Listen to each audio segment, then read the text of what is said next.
¡Que viva nuestra patria Venezuela! ¡Que viva Palestina! ¡Que viva el Líbano!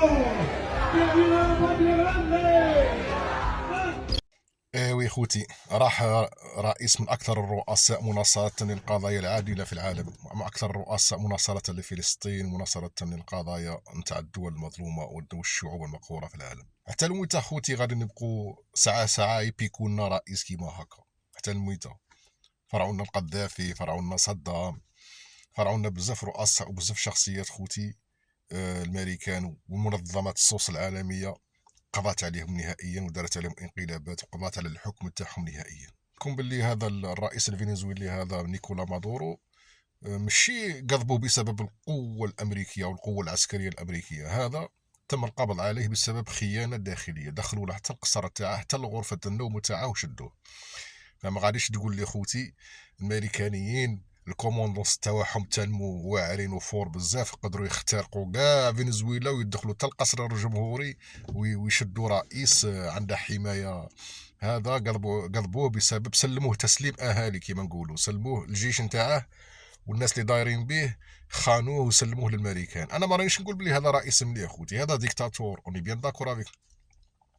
هذا ديكتاتور وكان مجوع الشعب تاعه، والبلد تاعه بلد فساد مالي وفساد اخلاقي وتجاره مخدرات وجوع ومافيا تما دايره حاله. اوني بيان داكور في هذا الشيء. بصح خوتي كومام غيبقى رئيس دوله مستقله ذات سياده، وامريكا استطاعت تخترق هذا البلد اللي راهي في شعب عام وتسي باش تخترقه وما قدرتش. بصح على خاطر خوتي قدرت تخترقه بسبب ماذا؟ بسبب الخيانات الداخليه، يعني داروا له كيما داروا اكزاكتومون صدام والقذافي خوتي. شوفوا سبحان الله خوتي، البلدان اللي تكون عندها الجبهه الداخليه نتاعها قويه ومتمسكه ومتوحده ما يقدروش يخترقوها وما يقدروش يهزموا المقاومه تاعها. شوفوا خوتي مثلا ما حدث في غزه، سيفري دمروا غزه كليا بصح ما قدروش يقضوا على حماس، باسكو حماس متوحدين وما عندهمش الخونه في الداخل. وكذلك الحوثيين في اليمن، الحوثيين في اليمن خوتي جات حامله الطائرات الامريكيه الاكبر كاع، وجات جيوش وجات طائرات مقاتله وبالصواريخ وما قدروش الحوثيين، والحوثيين قدروا يغرقوا اكثر الكثير من السفن الامريكيه في البحر الاحمر خوتي.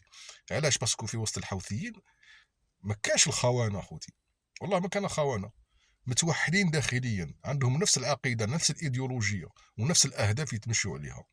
كل الهزائم اللي تلقاوها العرب في التاريخ خوتي صرا بسبب الخيانه. حتى القدس من طاحت في يد ريتشارد قرب الاسد فلسطين ذاك الوقت بسبب خيانه والي عكا. والي عكا في هذاك الوقت هو اللي سمح للصليبيين او الانجليز او الحمله الصليبيه اللي كانت جايه من اوروبا بقياده ريتشارد قرب الاسد، هو اللي سمح لهم بالدخول الى فلسطين واحتلالها، باسكو والي عكا هو اللي كان قالب البور تاع عكا يعني.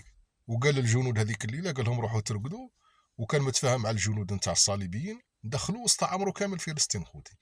والحمد لله من بعد حررها صلاح الدين الايوبي. فسبحان الله خوتي، كي تكون المقاومه وتكون الدول موحده في الجبهه الداخليه وما كاش الخونه، ما كاش اللي يقدر عليك. حتى جيوش العالم ما تقدرش تهرسك وما تقدرش تكسرك. بصح يسوي يكون عندك في وسطكم خاين واحد يدخلوا لك من هذاك الخاين ويقضوا عليك. كاينه حاجه اخرى انتبهت لها خوتي في هذه الحادثه اللي صارت في فنزويلا، الشعب الفنزويلي راه فرحان بزاف بسقوط هذا الرئيس تاعهم نيكولا مادورو. علاش خوتي راه فرحان؟ باسكو كان مجوعهم بزاف. فهذه حاجه الزوجه خوتي اللي خاصنا نتعلموها، ما خاصناش نجوعوا الشعوب. الشعب الى جاع يبيعك في دقيقه، الشعب ما خاصهاش يجوع حتى لهذه الدرجه. انا شفت شاريط عليهم خوتي والله كيلو بطاطا خاصك تخدم سيمانه في فنزويلا باش تشري كيلو بطاطا. سيتي ترو غراف زعما على الشعب الفنزويلي. وما نهضروش على المافيات والجرائم القتل اللي عندهم والحقره والوسخ والتلوث والامراض وقله التطبيب، حديث ولا حرج خوتي. فزوج دروش خاصنا نتعلمهم خوتي من هذه الحادثه، وهي يجب تقويه الجبهه الداخليه لجميع الدول والقضاء على جميع الخونه. وثانيا خاصنا نتهلوا في الشعب باش الشعب يوقف معاك. كنت تشوفوا خوتي مثلا هذا الرئيس الفنزويلي قبله كان ايغو تشافيز، ثاني داروا عليه انقلاب، بصح من ذاك الشعب كان معاه، الشعب سلكه من الانقلاب العسكري ورجعه للقصر الجمهوري ورجعه للحكم. كيما صرا اردوغان ثاني في تركيا، ثاني بغاو يديروا عليه انقلاب، صح الشعب هو اللي وقف معاه، والشعب هو اللي افشل خطه الانقلاب. يا خوتي باش ما يصرالكش كيما صرا لهذا السيد هذا وكيما صرا لفنزويلا، انتهاك لسيادتها والقبض على رئيسها ورمز السياده نتاعها، وهو لازم لك سلاحك تصنعه بيدك، ولازم يكون السلاح فتاك. ثانيا تقويه الجبهه الداخليه والقضاء على الخونه. ثالثا تهلا في الشعب، الشعب خاصه يكون شبعان باش الشعب يوقف معك. السلام عليكم خوتي.